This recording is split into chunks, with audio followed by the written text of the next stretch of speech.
Hey everyone, welcome back to Crunching Your Growth, the show where we dive deep with entrepreneurs who built, scaled, and evolved their businesses by thinking differently. I'm your host, Phil Masiello, entrepreneur, brand builder, and founder of Crunch Growth, a revenue acceleration agency. We've been helping brands scale profitably for over 20 years, and we don't just teach theory, we write books on it. So when you listen to this show, you're not just getting advice from me and other entrepreneurs, you're getting real world experience, lessons learned in the trenches, wins, losses that shape the playbook we use to help brands thrive.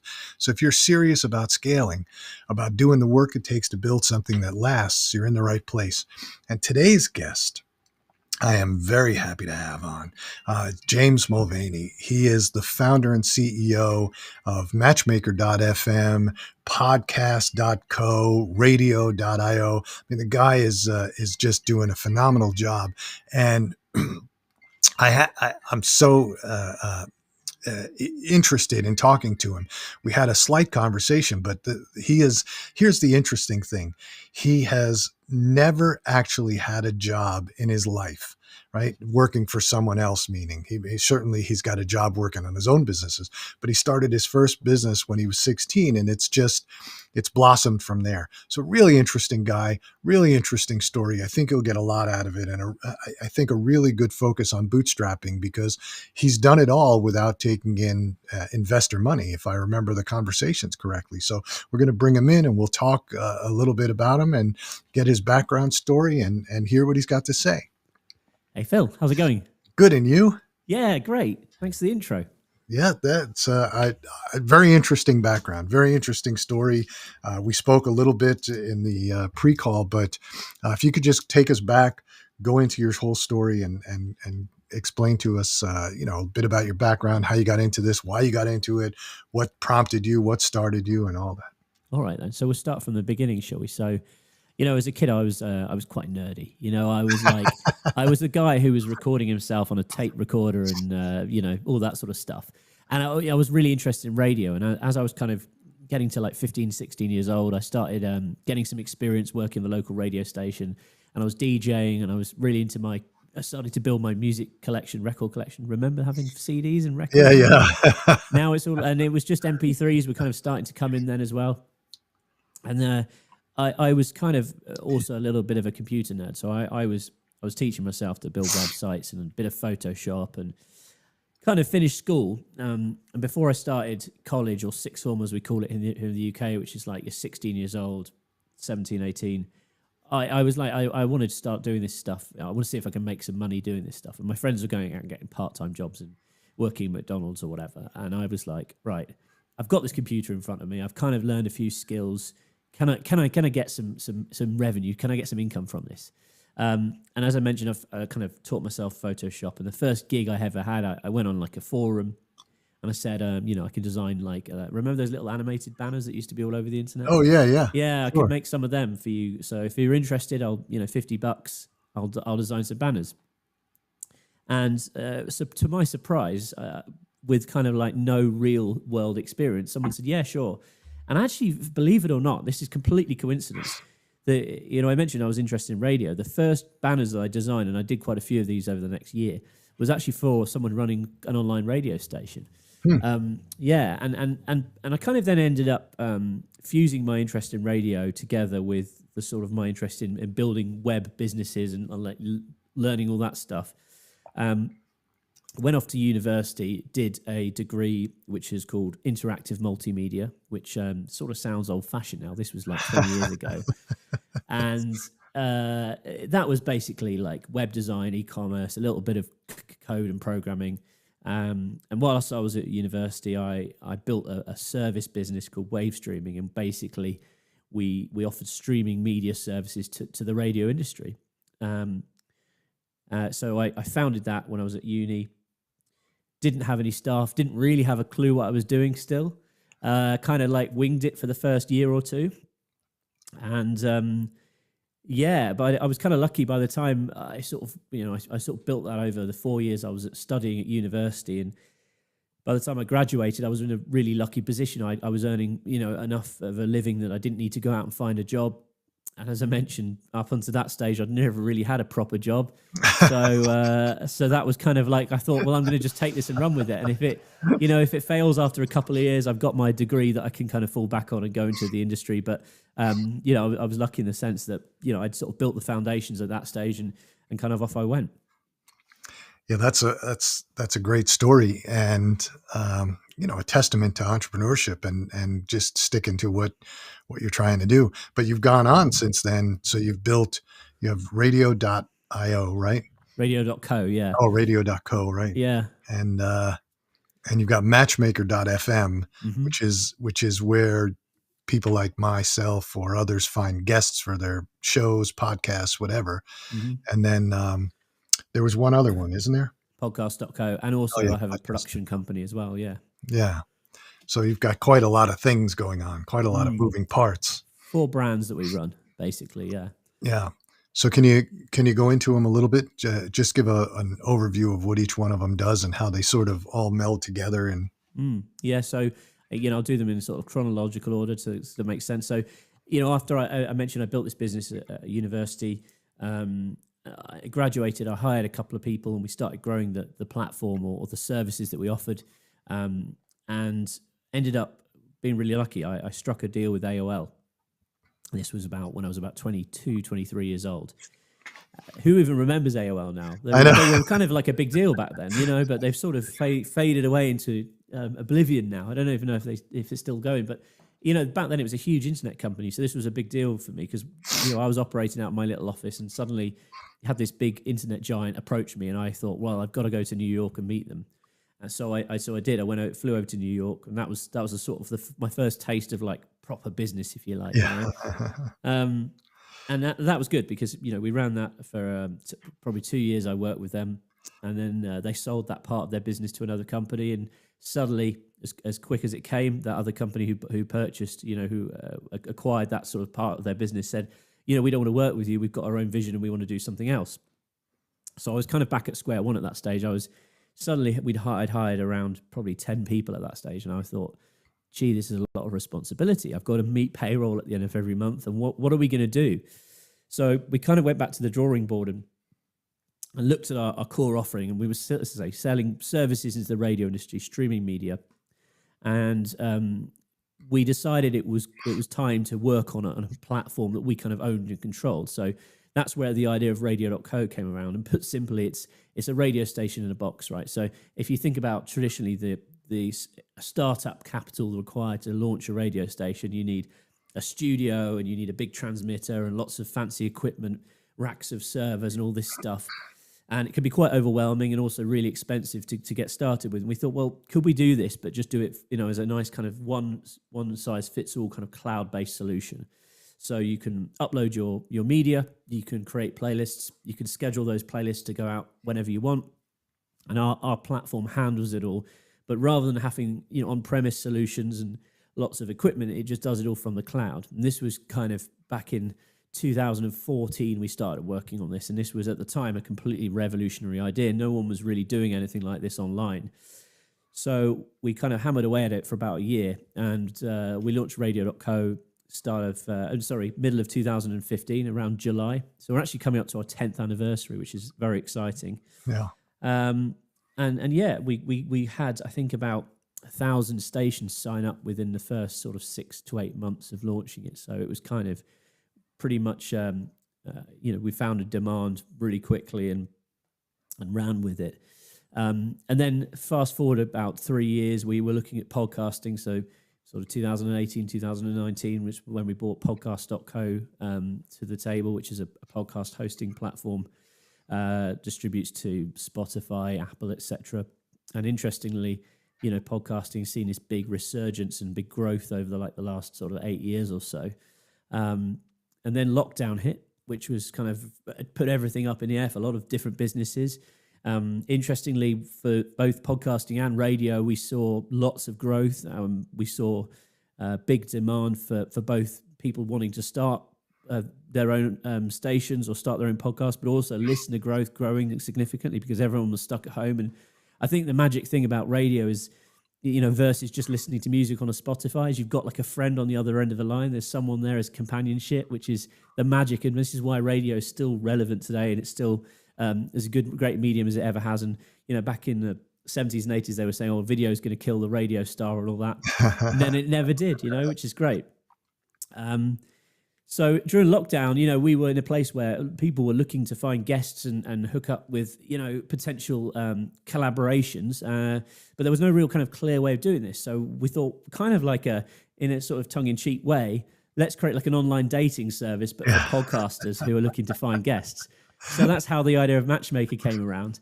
And that was one of our, it was like a lockdown project for me and the team. We launched it kind of in a very sort of shrewd manner, like, proper MVP. We started off with just 2 Google forms, saying like, are you looking for guests for your show, or are you looking to be featured on more podcasts? Fill us a Google form out with, tell us a bit about yourself, what your area of expertise is, or tell us what sort of guests you're trying to find. And we kind of validated demand, built a kind of very basic and started growing it. Yeah, it's funny you say that because my wife saw I had matchmaker.fm up on my screen one day, and my wife's looking at it, and I could just see it in her face. And I said, no. It's got nothing to do with dating. This is and I had to show her. It was funny. You're not the first person to say that. And there was one point indeed where we were like, do we need to rebrand? Is this too tongue in cheek? But, well, there is a matchmaker.com, I think, or matchmaker.co. Yeah. It is a dating site. Yeah. Exactly. And so, having the .fm definitely does it. So who's the target audience for radio.co? So you say stations wanted to use it, but you've got all these stations out there, at least in the in the US, and then you've got like the on-demand stuff like Sirius XM and those types of platforms, iHeartRadio. Yeah, so I mean, our client base is anything from small stations like community-focused stations, through to lots of music enthusiasts and creators who are using our platform. And then on a more enterprise scale, we work with things like record labels, music festivals, musicians and artists looking to publish their work. And then some really interesting uses of audio in like a branding exercise as well.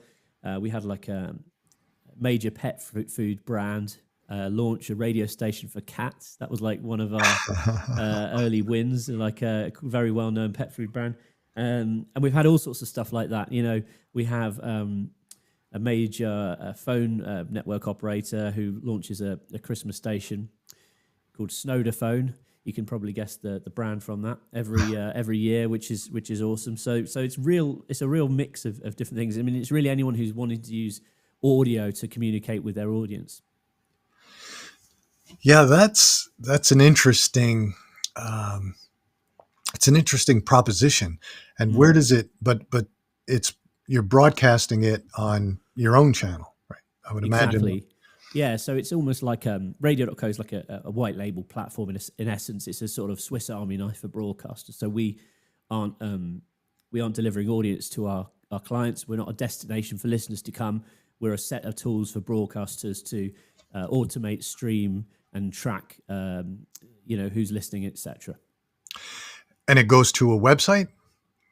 Exactly. So it'll either go to a website, it will go to mobile apps, smart speakers, and indeed with some broadcasters, they'll take that feed and then relay it over a sort of more traditional analog transmitter. That's interesting. Yeah, you still have to do the marketing to get listeners, though. Of course, yeah. I mean, it's just like anything, isn't it? It's sure. Like building a YouTube channel or Instagram, but we've never been a platform like those kind of guys are in terms of, we don't have profiles. It's really like a white label service. Sure, understood. Still interesting. It's an interesting proposition for getting your message out in a different way and trying to do something a little bit differently, especially if you can do it with an app and if you're big enough and you've got some ideas. It certainly is. It's pretty cool. And then podcast.co, I guess, just a hosting platform for podcasts. Yeah, Same type of exactly. thing. You're creating your podcast, and then you're pushing it out to, Spotify, Apple, etc. Yeah, absolutely. And we also have a production company called Q. So we work with we do a lot of branded podcast production. So we're working with different brands in across a variety of different sectors, working trying to create their podcasts and make them interesting and tell the narrative in a different way that's kind of engaging with audiences. And I think the great thing about podcasting is it allows you to put a personality to a brand Sure. and a voice to a brand, which I think is really interesting. And still, a lot of brands are not doing very well, or they're not doing it at all. And having a podcast as part of your marketing mix could be really beneficial. I think if you can get it right.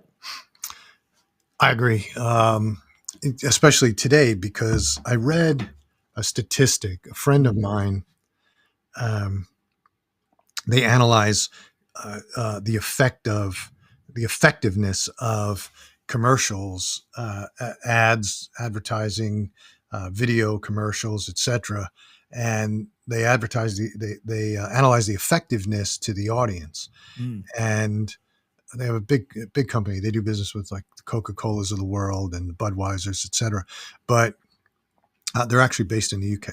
And he told me that it takes today a consumer, if you're a brand selling to consumers, and even if you're a B2B business, it takes them they consume a little bit more than 7 hours of your content before they make a decision about whether they want to do business with you. And yeah, what they're really looking for is a connection. They want to understand who you are, what you're all about. And when you take that back and start thinking about the brands that have really scaled and jumped over the last 10 years, they're all personality driven, yeah, and they have connected with their audience in some way, whether it's using video, audio, whatever it is. Like you look at Glossier, she's built a multinational beauty brand. She started out as a blogger at night. After she got done with her job, she would go home and she would blog about beauty. She wound up getting 1 million followers on her blog. So by the time she launched her first products, she had 1 million people that were interested in what she had to sell. yeah, You looking at products like Graza olive oil or Truff hot sauce or Harry's razors. They've all used multimedia, short form video, long form video, written content. I don't know about radio.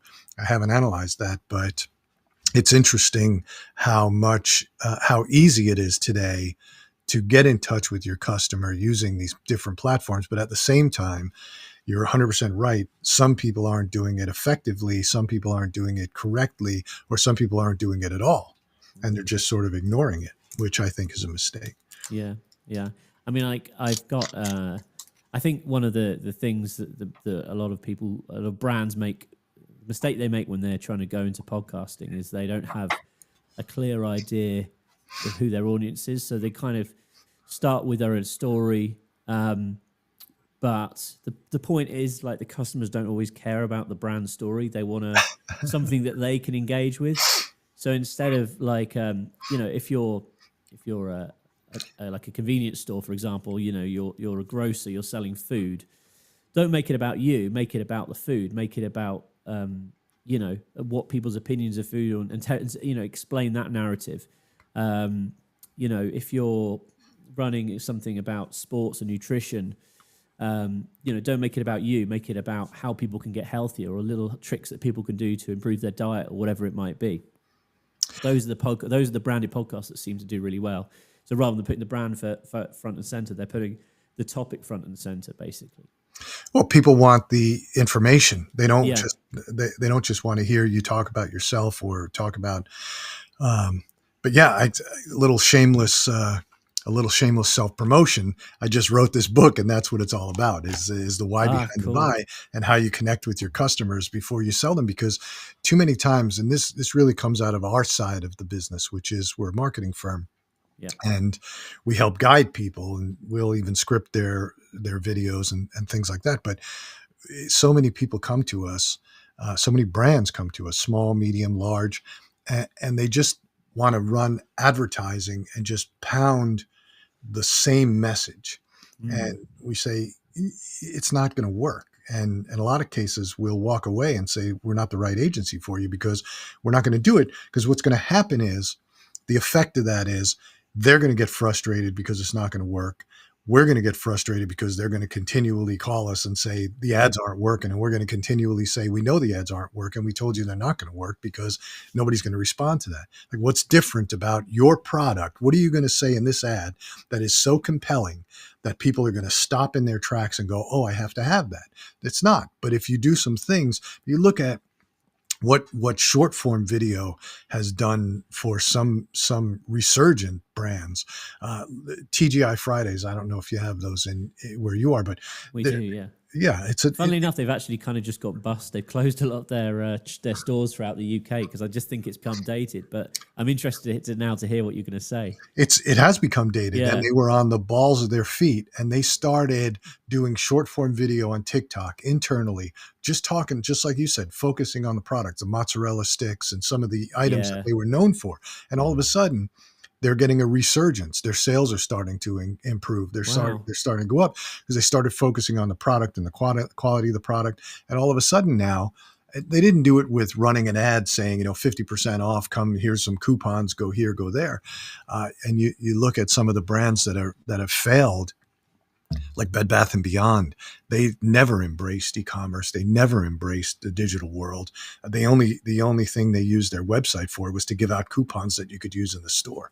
And they were so coupon driven that it hurt them in the end. So the traditional ways of, or the traditional methodologies, but you said something that I wholly agree with, which is, a lot of brands don't really know who their customer is. They don't know their customer intimately.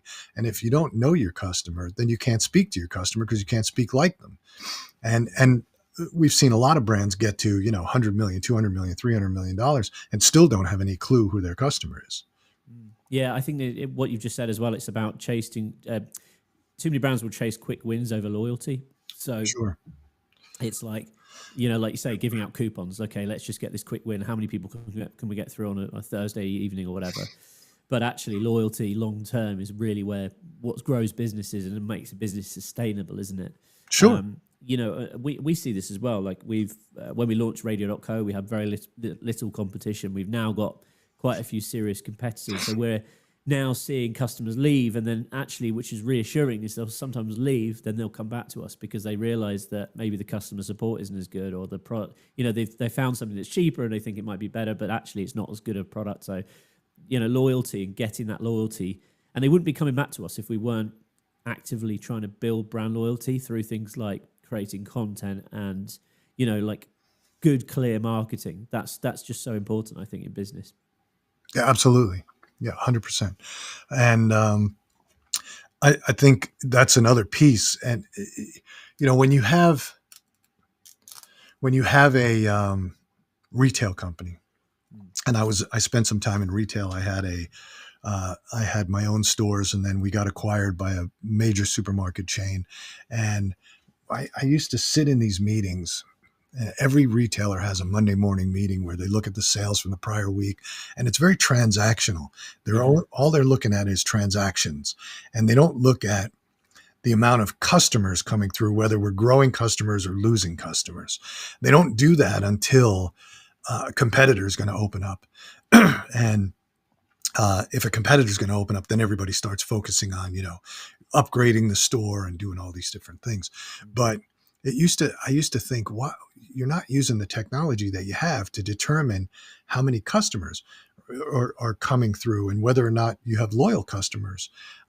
And it's almost like they didn't care until about 10 years ago. Then they started to really focus on whether or not they were growing customers versus e-commerce. When I first got into e-commerce about 25 years ago, the thing that I loved about it, and which I still love about it, is that every single thing is so trackable. We run connected television ads for clients, and you can track them. You can see how many people went to the website afterwards. You can see who they are if you have the right technology. But you can gauge it. Whereas, earlier on when we did television with traditional television, it was just all you got was, this is how many impressions you got, and you have to focus on the right channels and things like that. So everything is trackable. But the thing that's great about it is you can track your retention rate, and you can have tools to grow your retention rate. And which I think is phenomenal, because if you can, continue to nurture your customers and get them to become proponents of your product or service or website or business, then they're going to tell people. And that's sort of how you continually grow that business that way. And we've seen the same type of thing where customers have left, bought a competitor's product and come back. So it's that's what I love about today's digital age. Is everything is so trackable, and there's so many tools out there to help build it. Are you there? Yeah. Oh, sorry. Yeah. So anyway, that's my 2 cents about what you were saying about, competitors and retention. Yeah. So, um, so, so where are you heading now with your businesses? I mean, you've got, I think we were talking right before we got on that you're having a rebranding of sorts. Yeah. So we're currently, I just mentioned before, we're kind of assessing where we are as a business, because we're still kind of like, in terms of where the platform is in terms of radio. We've definitely probably quite far ahead of some of our competitors. We've got about 4,500 radio stations, something like that, running on our platform. But there's always room for growth. We're looking at rolling out in multiple languages at the moment. This is something we've always just been, we focus on the US market, the UK market, English-speaking territories. So we recently just launched in Spanish, and we're kind of looking at other languages at the moment. Localization, it kind of, again, it wasn't very easy to do 10 years ago without, say, hiring, like a Spanish-speaking team. Like with the tools that are available to you now with AI and the translation that's kind of got a lot better, you can kind of go so far without necessarily needing, like, people on the ground in whether it be sort of Spain or somewhere in South America, etc. So that's something that's really interesting to us.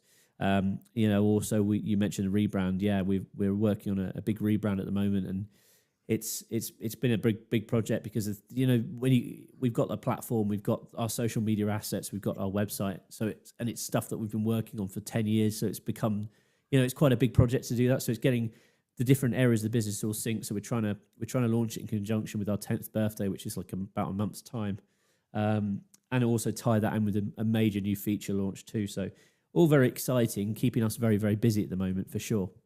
Yeah. What's if you're just the platform with radio.co, if you're just a platform and you're the box, then what would be the challenge to language? Would just be changing the language of all the dials, I would imagine, within. Yeah, this is the translation of the product. As you say, the buttons and switches and dials. But it's also the marketing strategy as well. So we have always had a huge content strategy as part of our marketing model.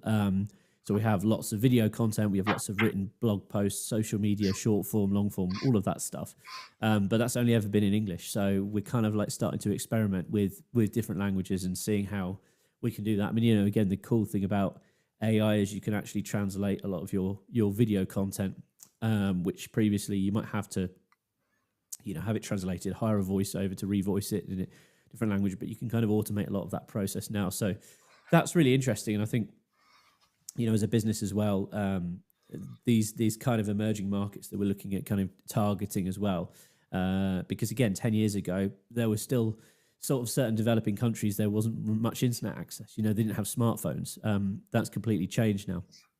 Yeah. I would imagine that the Asian market would be huge. Yeah, exactly. So African market as well, India, etc. We're seeing few customers starting to sign up, in these territories just via, our sort of standard website, but we think if we can localize that, potentially it could be a room for a growth for us. It's quite exciting.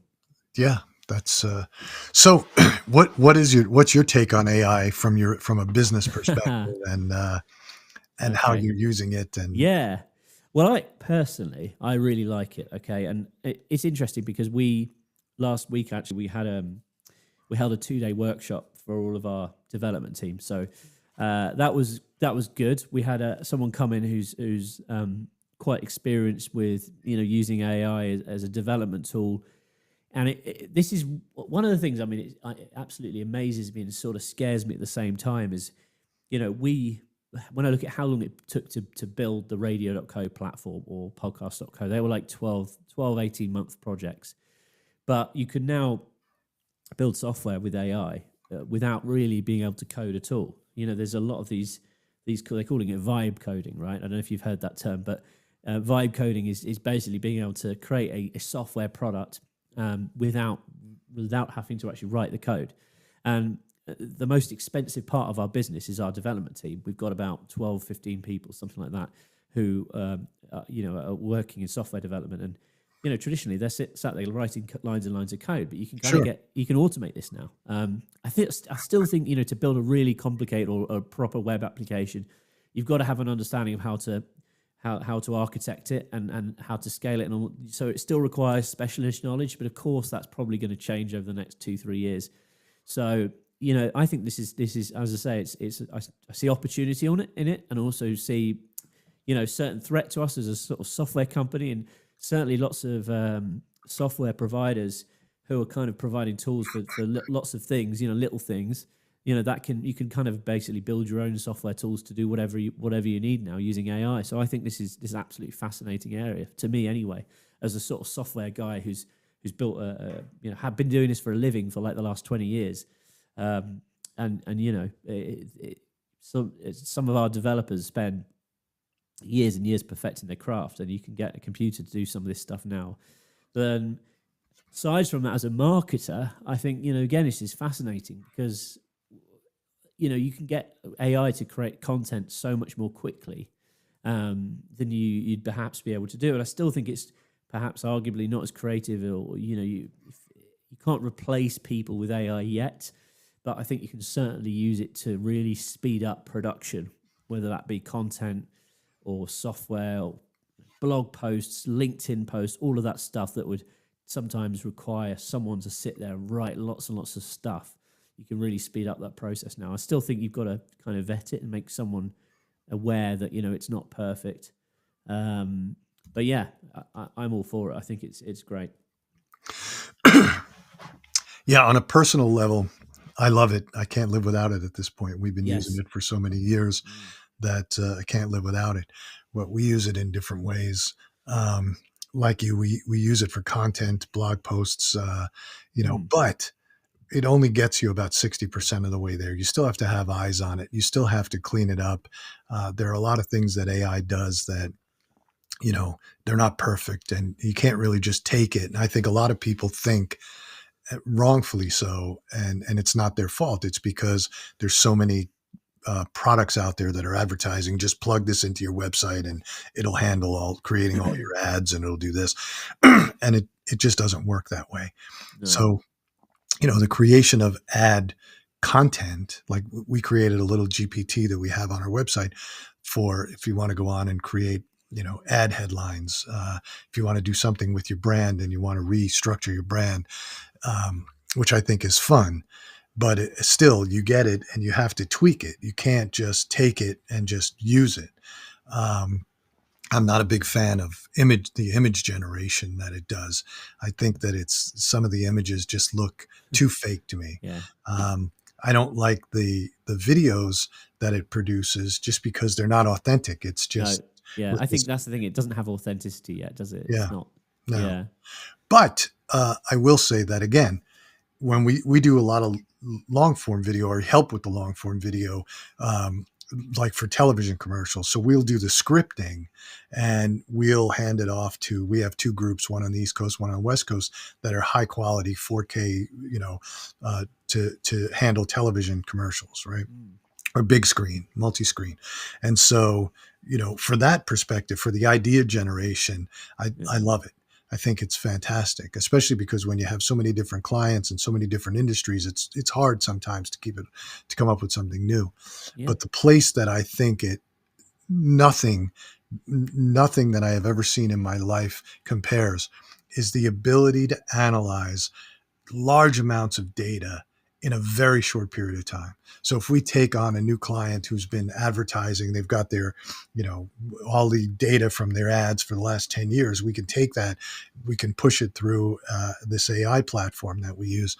And I mean, it will tell us exactly what was wrong and exactly what we need to do, and then do it in about 20 minutes, which is unbelievable for us. So, Yeah.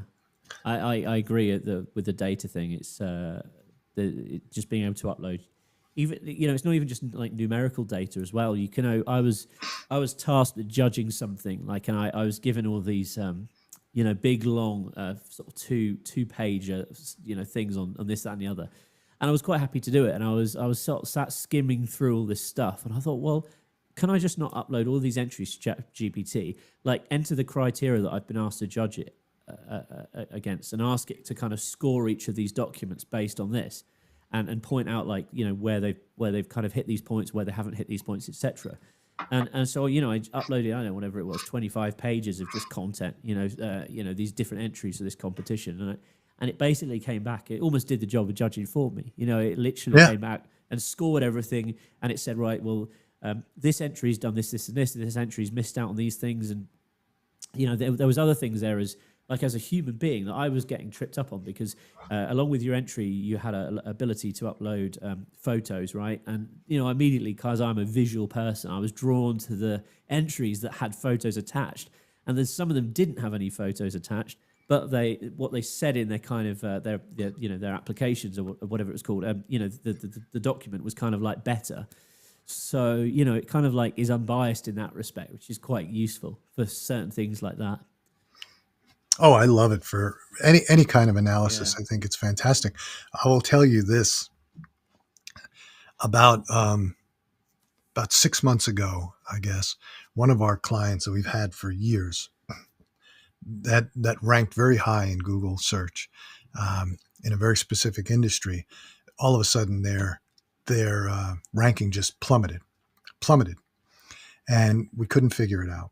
Yeah. Took me, took myself and my team days analyzing everything, and what we realized was this occurred at the same time as Google changed their algorithm Okay. again. But at Amazon, Google, everybody is changing the algorithms to focus on intent based. Even when you do outreach, when you're pulling lists for outreach for business B2B, you're all of a sudden now you've got these intent ratios, high intent, low intent, whatever, Yeah. to purchase what you're selling. And so then I realized what's happening is that ChatGPT search, which is intent-based search, is they've gained over 1 billion daily users in the last year. Google has 6.6 billion daily Wow. users, so it's catching up quickly. And what's his name? Sam Altman has already said he wants to, out Google, Yeah. and so we looked at that and said, well, obviously things are changing. So how do we get um, AI or ChatGPT or whatever ChatGPT search to recognize websites, right? And the other piece that happened at the same time as this was for a couple of e-commerce sites, we realized that we're getting traffic and sales coming in through ChatGPT Yeah. search. Yeah. So now we started looking at how we have to rebuild websites, not rebuild them completely, but rebuild the content using um, so that it's more recognized by ChatGPT search, but also how do you get that into ChatGPT? Because there's no direct, like with Google today, we've got Google Analytics, you've got Search Yeah. Console, you've got you know Merchant Center. You've got everything tied in, but ChatGPT doesn't have that. So you sort of have to force it into ChatGPT.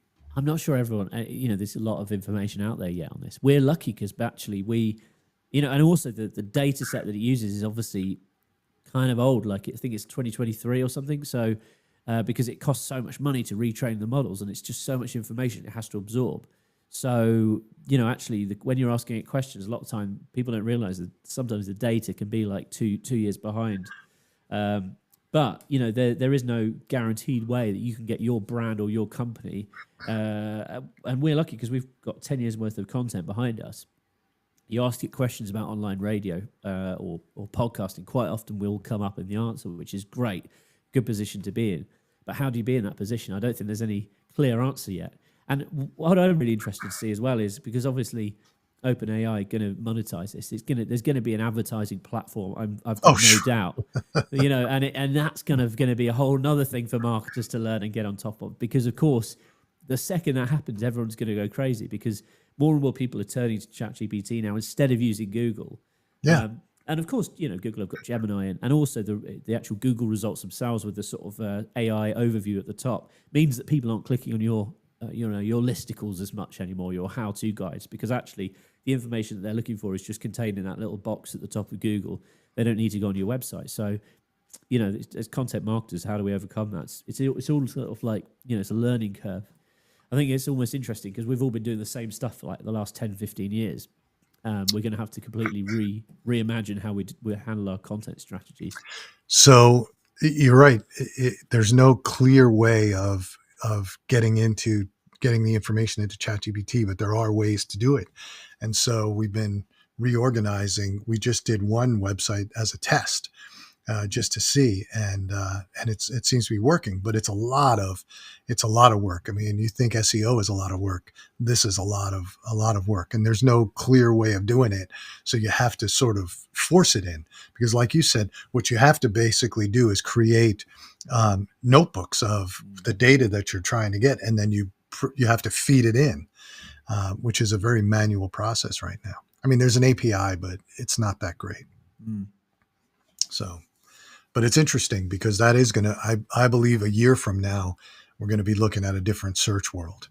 Yeah. And then 2 years from now, you're right, we'll probably have ChatGPT ads and,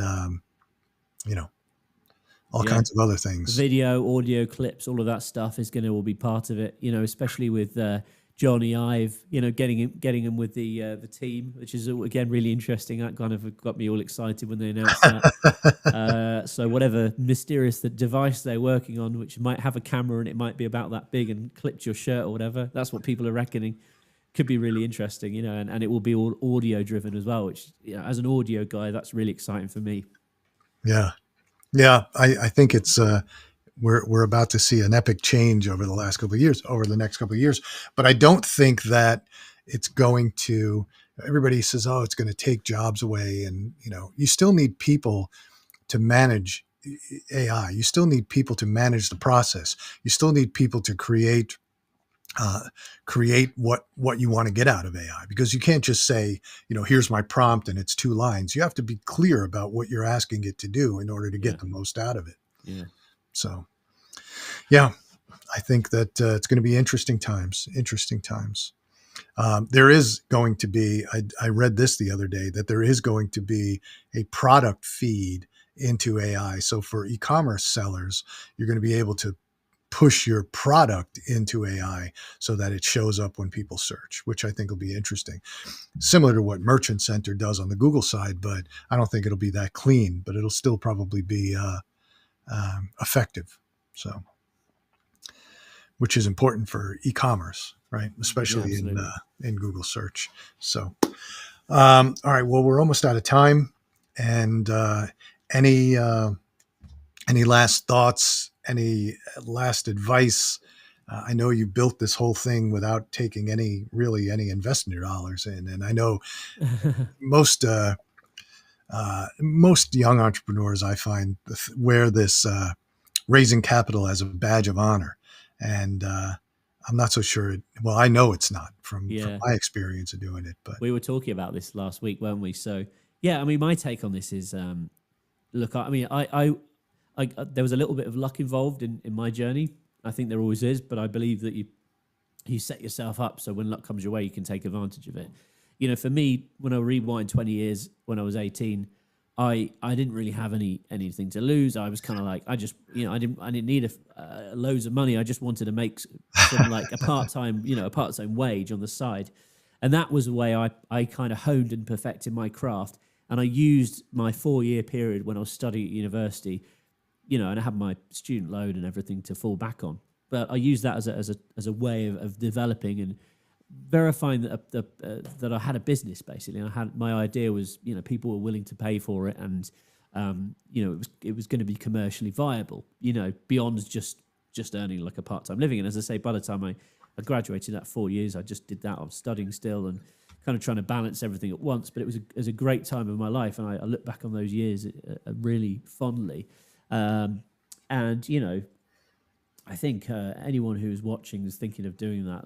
I would encourage them to think of that as an option rather than just raising loads of money. You know, see if you can make it work for just you to begin with, and see if you can make it work for you and 5 other people or a couple of other people, and then sort of start growing a team. And that's exactly what I did. I'm up to about 40 full-time staff now. Which is, you know, scary. Sometimes I wake up and a lot of responsibility, and you know, making sure that we meet payroll every month is no joke. Now it's certainly much more difficult than it was 10 years ago, 15 years ago.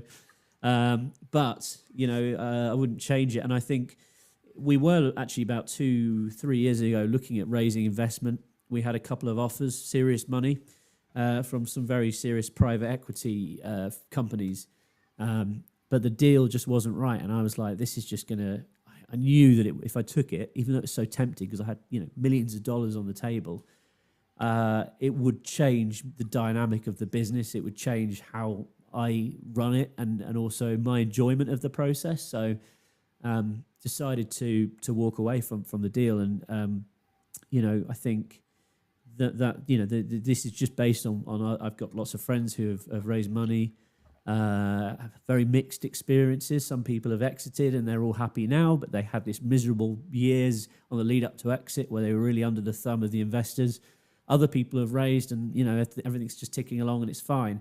So it's kind of, it's different for different people, you know. But I don't think it's necessarily the only way of running and growing a business that can thrive.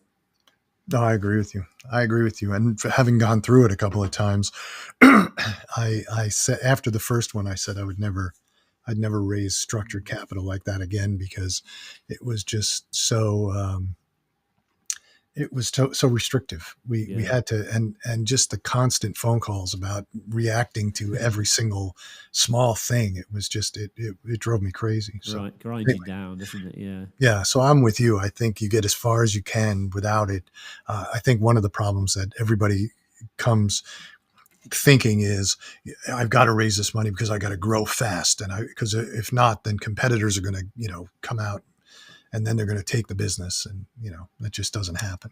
Interestingly, though, I mean, you know, we just talked about AI for 20 minutes, and I think that can really help you with growing fast now, because I didn't have that, you know, when we were launching radio.co 10 years ago. It was all manual. Everything was done manually. Like there was a lot of work to do. Whereas now you can actually automate, like if like we said, you know, 60% of that, something like that, you can use AI to really assist you.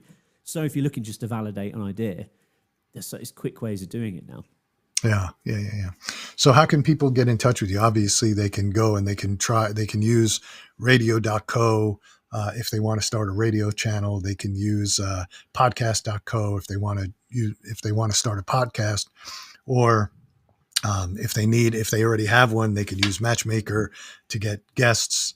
But if somebody wanted to reach out to you directly, LinkedIn is the best. Yeah, I'm pretty active on there. Just search for James Mulvaney. I don't know how many there are in the world, but there's not that many, I don't think. So you should be able to find me somewhere, you know, on LinkedIn. And if you've got any questions, feel free to DM. I always love if people get in touch. If you've got any questions, you know, I'm quite happy to have a chat. Yeah, that's great. Thanks.